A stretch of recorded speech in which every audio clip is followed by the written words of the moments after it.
Jesse, we have Dr. Eric Topol on today. Yeah, I'm really excited. He's really one of our unique genius voices in healthcare, and I'm excited to hear what he has to say. How would you describe him, and what are his specialties? What are his expertise? Well, he's a heart doctor, but he really understands digital medicine in a way that very few people do. So I think you'll have a lot to say. Should be really interesting. Excited to talk to him. Hey, Eric. Hey, Jesse. How are you? I'm good. How are you doing? All right. So, Eric, you're 15 and you're graduating from school early. You're doing all these things, and you're already interested in genetics. Like, how did that happen? Well, that's a good question. That's a really good question. When I look back, I think it's because I had such a horrendous family history of illness. Mm-hmm. And I guess, it's kind of introspective about, well, maybe what's going to happen to me. I don't know. Yeah. I had, my thoughts about childhood is going to all these funerals of my relatives, so I guess when I got to a point when I could start thinking about it, it really became maybe not an obsession, but certainly an area of prime interest. Now, why did you study the heart right off the bat? I never expected to do that, Jesse. What happened was later, I eventually decided, because my father died of diabetes and all the complications thereof, I would become a diabetologist, and I went out to UCSF and I met a mentor, Kanu Chatterjee. And one evening with him, I had a kind of deep discussion about, because he had already got me excited about cardiology, and he told me I had to go into cardiology. So I listened to him. He was a hero of mine. I mean, I watched him at the bedside, the way he connected with patients, the way he did the physical exam, the way he kept up with the medical literature. He was like a model for me. And so I changed gears. And I remember coming home that night telling my wife, I'm not going to go into diabetes and endocrinology. I'm much more excited about cardiology. So it wasn't planned. It just happened during training. Now, there's a lot of docs who are interested in the future of medicine that are in cardiology, like Mr. Steinhupel, and just a lot of people that I touch across the country. I mean, is there something about the heart that is sort of gets you interested in the future of medicine? That's a good one. I don't know. I think one thing is that the field is aggressive. So, the idea that we're not just going to sit back and let heart disease take somebody or cause a lot of morbidity, but rather, we're going to try to either work on the arteries or use things that can help prevent the disease, electrical, treatments, all sorts of things. So unlike a lot of specialties like neurology, and I'm just trying to think through a few more where you just can't do that much, for somebody with Alzheimer's or a stroke, or this one had a lot of, so I think maybe it cultivated people who are activists medically. And maybe that is something, a common thread with thinking about the future. I don't know. Good question. Yeah. When you think about the future of medicine, because we're all after this idea of personalized medicine. So how do you think about, there's 8 billion people on the planet now. So what is personalized medicine?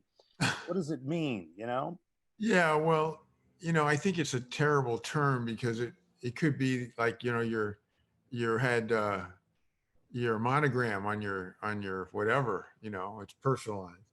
I think of it as individualized because there are all these layers of a person that make that individual unique, not just their genome or their environment or, their gut microbiome and, 10 other layers.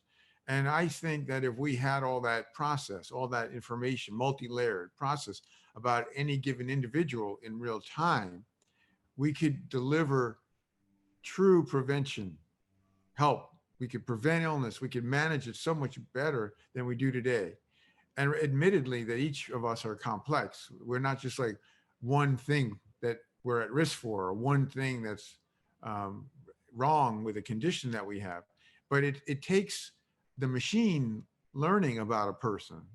It takes all these deep learning models and stuff to take all that data and process it and make it useful to keep people healthy. That's, to me, individualized medicine. We discovered the human genome, or we decoded the human genome at a certain point. At that moment in time, did it just seem like everything, we were just going to understand everything like immediately? It was all just going to be totally clear to us, and it was, what were your thoughts at that time? Well, in 2000, it was pretty exciting. I remember it was the same. It was my birthday, and here they are, at the Rose Garden, and they're talking about decoding human life and all this stuff. And I'm thinking, wow, this is a real cause to celebrate. In retrospect, it was obviously much too hyped up, because at the time, there was this genome-centric view of human health. And over the years since, we obviously realized, even by, well into the first decade post-genome sequence, that there were many other layers of information that were just as important. That this concept that the DNA sequence led to our operating instructions, it was wrong. It's a big part of the story, but it's not enough. That's for sure. And that's what led us, when I came to Scripps in 2007, that's what led to the digital medicine complementary layer, that we needed much more than just the genome if we're going to kind of crack the case for individualized medicine. But when you were, 15 and starting this journey based on your own personal story and sorrow or whatever, when you got to the Rose Garden, when we jump forward, could you have ever anticipated that we would be in a different place, and that something could be possible where we could get in front of, some of the diseases and some of the conditions? Like, did it seem like mind blowing, or when you were young, did you say, I'm going to go there? I am going to go there. Yeah, well, I was so nutty that when I wrote this thesis in college, Prospects for Gene Therapy in Man, that was in 75, and it took 40 years to get there. So I've always had this crazy idea of doing, bold things that unfortunately take many decades longer than they should. So Francis Collins is one of my personal heroes too. So Francis was there that day that you're talking about, and I watched it. I was mesmerized. And I also, when I was at Michigan on the faculty, my first job, Francis, that's when he was able to understand cystic fibrosis and neurofibromatosis. So I certainly thought that we could really accelerate things. And it's somewhat, you would look back, you say, gosh, it's taken a long time, but it certainly was a turning point, Priscilla. No question about that. It's taking a long time, but in the frame of things, it's a blip of time. I mean, the amount of medical innovation in the last 100 years has been astounding. Yeah. Yeah, you're right, Jesse. I mean, when you think about it, most people don't regard the dramatic transformational advances that have occurred in like prenatal assessment, to prevent or understand before they happen chromosomal abnormalities, cancer, pathogen genomics, which have allowed us to track the COVID pandemic, every which way over time. All sorts of things have happened, but, much more will happen when we integrate genomic data with other fields of data.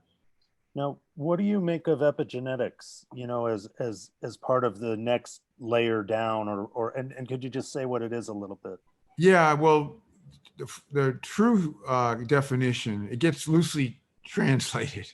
The true definition of the side chains of the DNA, and that's the methylation, acetylation, the histone changes, all these things that are the packaging of the DNA.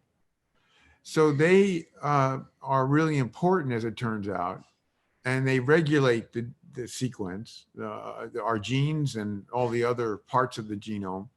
And interestingly, they're different in every tissue, every cell in our body. That's what makes it so complex.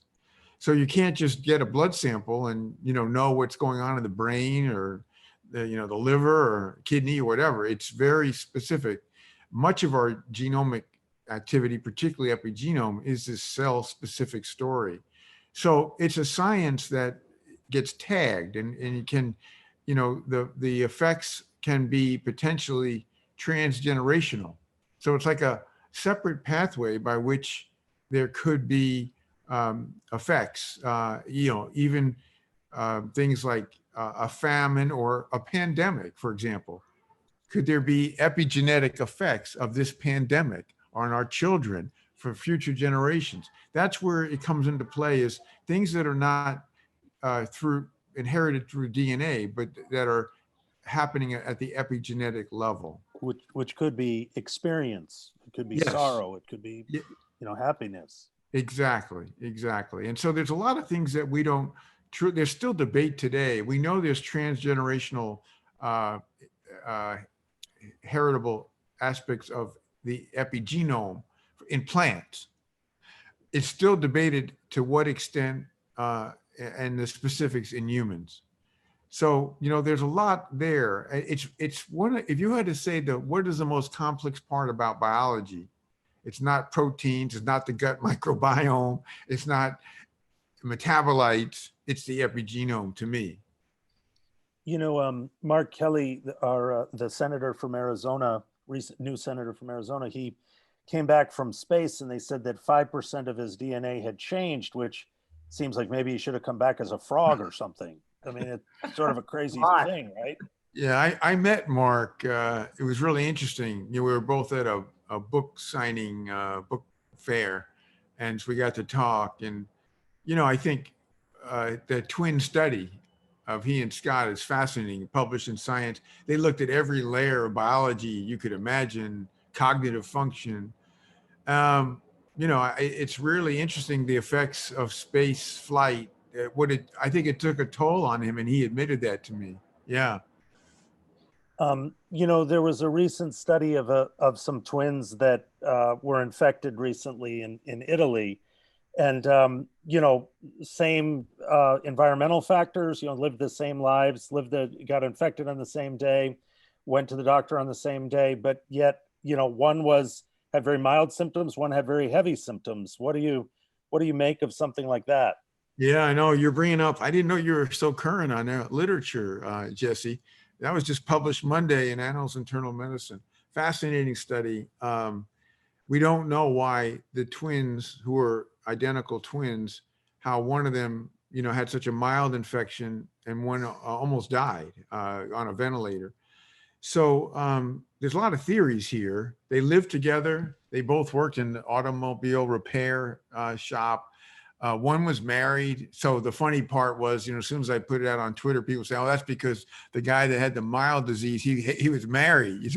That's right. We do know that being married is better for your health, but I don't know if that's the answer here. Not always. But yeah, there you go. Marriage. So we don't know there. A lot of theories. We do know there's no such thing as identical twins. That is, if you look at identical twins, at particularly their epigenome, it's quite different. I don't think people know that. I don't think people know that. Yeah, so it turns out that while you're a fetus, you're in slightly different environments. When you're born, you're not born simultaneously, and there's all these differences that occur. And so it turns out that there's also a thing called mosaicism, that when cells are dividing, they don't always divide perfectly the same. And so there are no such thing as identical twins. They're identical in many respects, but there's still many aspects that are different. So we truly are, each of us, unique individuals in that respect. So Eric, this machine that we all carry in our hands now, how dramatically is it going to change, our ability to gather data? And NASA and lots of places have so many different kinds of sensors now. Is it ever going to approach a place where we're going to get, constant information, and how will that affect, the future of medicine? Yeah, great question. I think it already is affecting medicine. People are doing telemedical consults right on their phone and getting the answers that they need, oftentimes, really quick and desperately, to get that medical attention, which you couldn't get. The pandemic, amped that up. I think that the sensor story is really interesting, because now there's so many sensors that can track your data and give it to you on your phone. And we're starting to see this virtual coach of whether it's for type 2 diabetes, type 1 diabetes, hypertension. So I think it's enabling and empowering people, individuals, to take better care of themselves, those who want to do it. We'll see much more. The idea that you could hop in an ultrasound probe to the base of your phone and scan any part of your body, to me, that's amazing. I just spoke to a connect with the FDA because they're soon going to be talking about consumer approval of smartphone ultrasound. I say, whoa, now we're talking, because you can use AI. I can get my 6-year-old grandson to do an echocardiogram, automatic capture guided by AI, and then interpretation. So we're going to see a lot more smartphone medicine going forward. Are the algorithms for health, for non-natural language processing, because we hear a lot about how doctors write things down, but just the AI itself, is it going to help us get to better outcomes? Well, I sure hope so. It's hard to make it worse. No, I think there's a lot of promise there. I mean, I think we've seen in recent years that accuracy could be greatly enhanced, particularly with image interpretation. And soon enough, we'll see it more broad than that. But we have also the ability to use voice to get rid of keyboards, which is a terrible burden for clinicians, the keyboard kind of sense of data clerk and disenchantment from not being able to care for patients. But I also think it can streamline healthcare in so many ways to give us the gift of time, the ultimate goal, which is getting back to the human connection and the precious relationship between patients and doctors and patients and all clinicians. How are we going to protect, getting the data that it's accurate, and inputting it and all of the challenges of so much data so that it actually is doing, the AI can do the work that it's supposed to do? Well, that's a great point that, we're just seeing now over 10 prospective studies, several randomized trials where you get kind of the pinnacle of validation that it works. But you also have to test it in the real world after you have all that validation. And you have to be on guard because, you could have adversarial attacks on algorithm. You could have just the usual glitches that occur. So your point is the human in the loop is so important. Anything that's important to make as a diagnosis or leading to a treatment, you want to have oversight. You can't fully trust. What it can do is assimilate more data than any of us as humans could handle. But you also need to have the wisdom, experience, and just common sense of a clinician to overlook that. So I think the answer is what we're talking about here is not man versus machine. It's clearly synergy. It's the sum of the parts. And that's why, going back to Jesse's question is, I think that the potential here is extraordinary from what we've already seen. The promise of Watson at the beginning was that it would be a tool for physicians to be able to make better decisions. It would be able to, you could live your life as a physician, you could make decisions all the time, that the machine would listen to you, and ultimately your way of thinking about a patient might live on after you. I think it never really approached that, but how do you think about this relationship between the AI and a individual's physician? Yeah, well, I do think there's many facets to that. So for one, each patient could be doing more on their own. And it's kind of doctor-less part of their existence because they're in a different world. They're in a real world of, continuous data tracking of a particular condition of interest or one they want to prevent. And they're getting that data with algorithmic support fed back to them and interpreted for them. And their connection with a doctor could be on a very different basis. It could be, this is what is my algorithms telling me. I have a urinary tract infection. What should I do? What antibiotic? Can you help me with a prescription? Or I have this skin lesion. I took a picture. The algorithm told me I have a basal cell carcinoma. Should I have a biopsy? things like that. So going to the doctor to be the initial screen for so many things that are common won't be occurring. It'll largely be a different way that the screening is done. And the doctor visit will be either because of action, something has to be done, or it'll be because now we're going to have a serious talk because you've got major concerns. I want to hear all about it. We're going to take some time together. You know, it's a different look to what a visit with a doctor will be. So it's partly giving people more autonomy, and it's also decompressing the doctor's life so they can actually devote more time to each of the patients when they actually come in and visit. How are we going to get this so that it's fair, so that more and more people, right, are going to be able to do it? It still now is in the hands of few, and if you have the resources, because, right, it needs to be out throughout the whole system, and it needs to have equity and all of that. How are we thinking about that part of it? Yeah, and I've been thinking about it a lot because we are the worst in the world for inequities, and this could make things even worse. But it also could make it better. We've already seen some of these algorithms that are being used in the hinterlands, in places in India and Africa and, you know, all over that are making a difference. So we have to have the will. We have to invest in distribution and making, you know, giving a person who can't afford it and has medical conditions a smartphone with a data plan for 2 years is still cheaper than one emergency room visit. And this idiocy that we have of not supporting people through technology and reducing these inequities. I mean, software can be cheap for free. Hardware is, you know, you can get good smartphones now for $50 and data plans, you know, that you can get a reasonable too. So we're not using the tools we have in a smart way. We're still gouging people and you know, not understanding the cost benefit of technology, in my view, at least.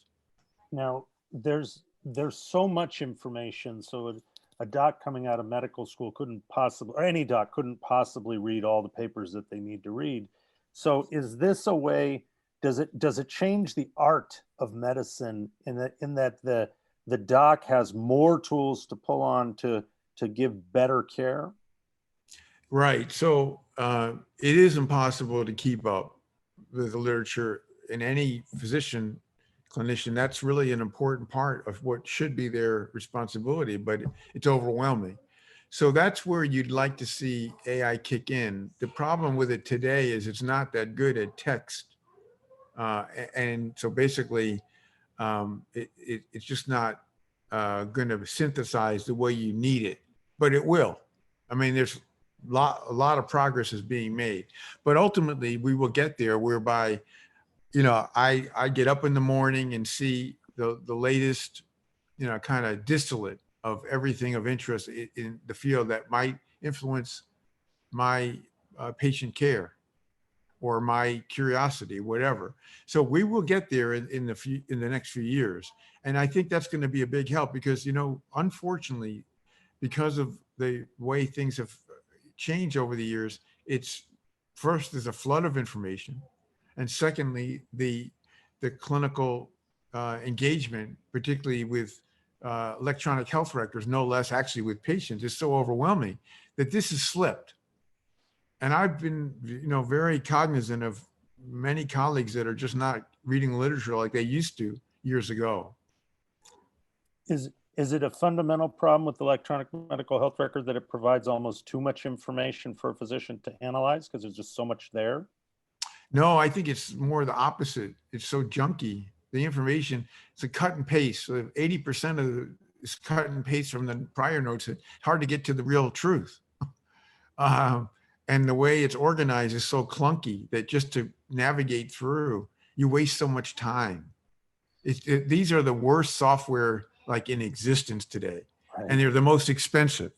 And they're made for business, for billing, not for caring for patients. So it's been a travesty since really introduced in the 90s, and it's never been fixed. if it should be started all over, it should just be a de novo.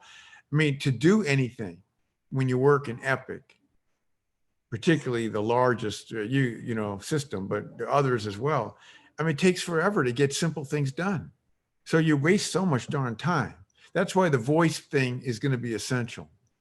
Many people at the current time are suffering from isolation, depression, and not for this particular time, but do you think that Alexa and Siri, can be designed with some artificial intelligence application that can provide a sense of compassion and help patients generate the kinds of data that will make them better? Because I know that we search totally differently when we look for things online using those tools. Have we even touched the surface of what is possible in terms of these new tools? Oh, I think we're at the earliest. We're still in the parking lot. We haven't gotten on the highway yet, but we will. We will. I mean, I am very confident that we're staring at the most transformative impact of medicine in history. It's just going to take time, as it always does, for any change to occur in this space.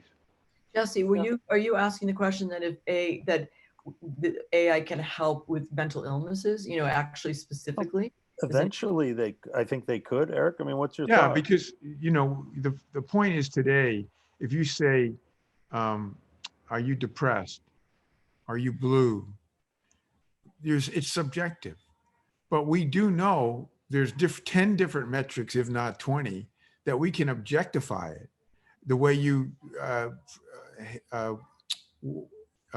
breathe and the way you sigh, your heart rate, your galvanic skin response, your heart rate variability, your speech, the way you strike a keyboard when you're typing a text or an email.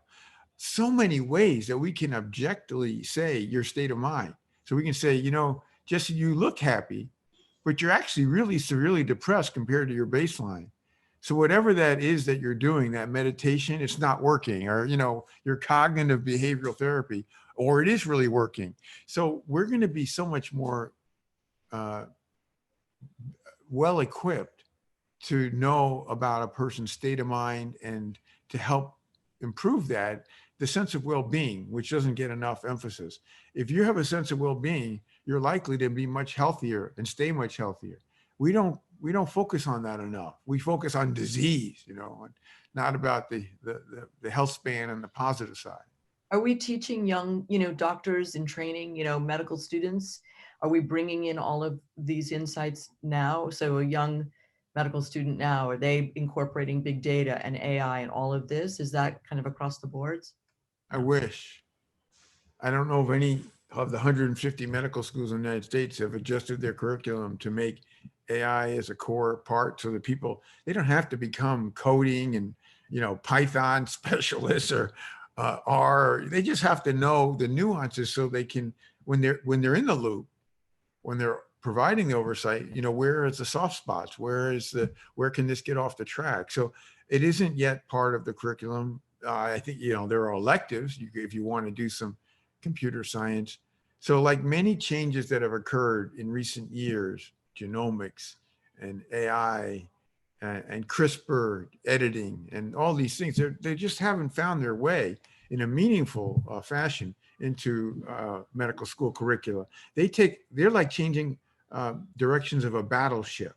It's ridiculously, it takes too long. Typically universities, you have to have multiple committees review and a Senate approval.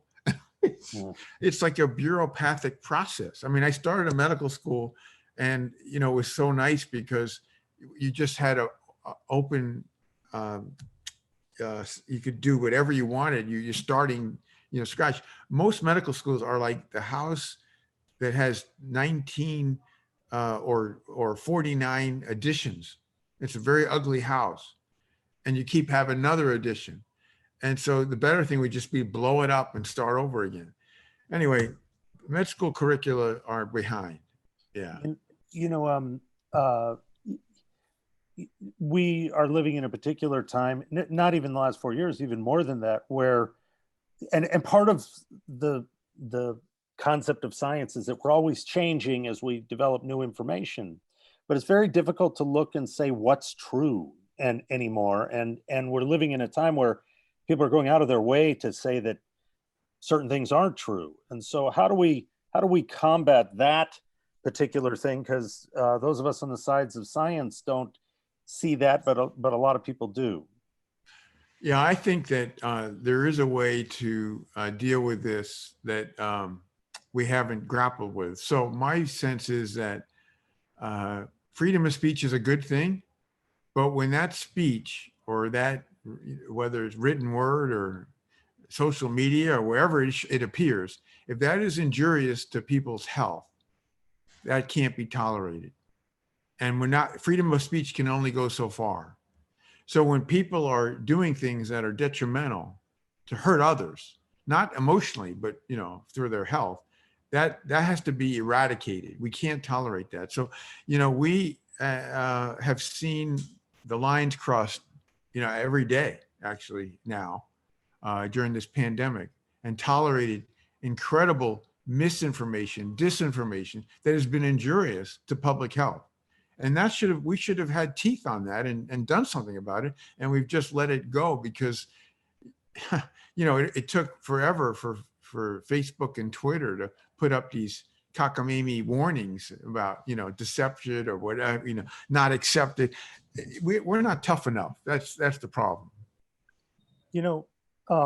Innovation, you've been doing this a long time. How does it happen? Does it happen a little piece at a time? I was on a call earlier today and I was talking about clinicaltrials.gov and making improvements. And as soon as, you open your mouth and you say, well, hey, here's what it could be. It's like, no, but it has to do these 16 other things. And it's like, well, wait a minute, why don't we just do this one thing and just see where that goes? And, how does change really happen? I don't think there's a simple answer for that. I mean, I think sometimes it's like a eureka moment. And then other times it's just this long iterative process. And it's more likely to occur when you have a fusion of people from different backgrounds. When it's truly transdisciplinary, you get different perspectives. I think that enhances innovation. But no, I think there's lots of different ways to get there. A lot of roads to get to things that really are novel, impactful. And, throughout my long years, I've seen like many different versions for sure. Have we moved forward now? We've spent so much money recently on exploring vaccines. We're going to need vaccines. Have we moved the science forward? Have we learned that we can do certain things like telemedicine much easier than people thought and people can be comfortable with? Like, has this been a dramatic step forward? Oh, yeah. I mean, I think this will go down this year as one of the most extraordinary science achievements, medical research achievements in history, to go from a sequence in early January to trials of 75,000 people, multiple trials with 95% efficacy and superhuman immune response. I mean, it's like, you just can't make this stuff up. It's extraordinary. So, of course, that had, speaking of innovation, Jesse, that had decades of mRNA background to be kind of a foundation for this hyper accelerated. But in every sense of the word, successes always have to, right? Yeah. I mean, I think it didn't just happen, January 15th, that there already was this, mRNA vaccine design. It was, and they talk about 2 days or 5 days. No, it was, 30 years in the oven, cooking, incubating. So, I think what is extraordinary here is that it will get us out of the pandemic. A year from now, we will have this virus, squashed. It will be around, but it won't be like now where, it's everywhere. And that's worldwide. So it's exciting. We've had to rely on the science, life science and medical research to get us a rescue, but it's happened. The average vaccine up till now took 8 years. And a lot of them were, not nearly as effective as this. So, we have something to be proud of. I actually think that there's a little exuberance right now because this virus turns out to be eminently squashed. Its spike protein is just like its Achilles heel. The next pathogen we might face might not be as easy as this one. You only learn that, from the year of the effort, but we may not be so lucky next time. That's why we got to be much better prepared. When you hear the term better outcomes, I'm always working on different things, and people use this term better outcomes, and in my mind, that could mean a lot of things. It could mean, well, I didn't die. It could mean I have a better quality of life. Like, what is a better outcome to you? Well, I mean, it depends on what you're trying to assess, but in general, the overwhelming thing is Healthspan, that you are giving people intact health over the most prolonged period of time, so that they have, all their physical and mental health and the sense of well-being preserved, as long as possible. That would be the outcome. Most times the hard outcome is dead or alive. But obviously, a lot of people will say, if you had a significant stroke and you're disabled profoundly, you're better off to be dead. So dead or alive doesn't even cut it as the right outcome. But I actually think we don't stress enough this concept of Healthspan and both the physical and mental components of it. So that's the hope is we'll focus more on that in the future. People talk about longevity, but what do you want to live to 110 if you're demented for the last 15 years? I mean, truly demented. So we have to stop with the longevity so much, I think, and really get into the Healthspan emphasis. Well, Eric, thank you very much. This has been a tremendous conversation, and really appreciate you coming on. Oh yeah, I enjoyed it so much, both with you, Priscilla and Jesse. Really, it was terrific. Thanks for the chance to have this discussion with you. Yeah, and I look forward to doing more stuff together, Eric. It's always a pleasure. That would be great. I welcome the chance.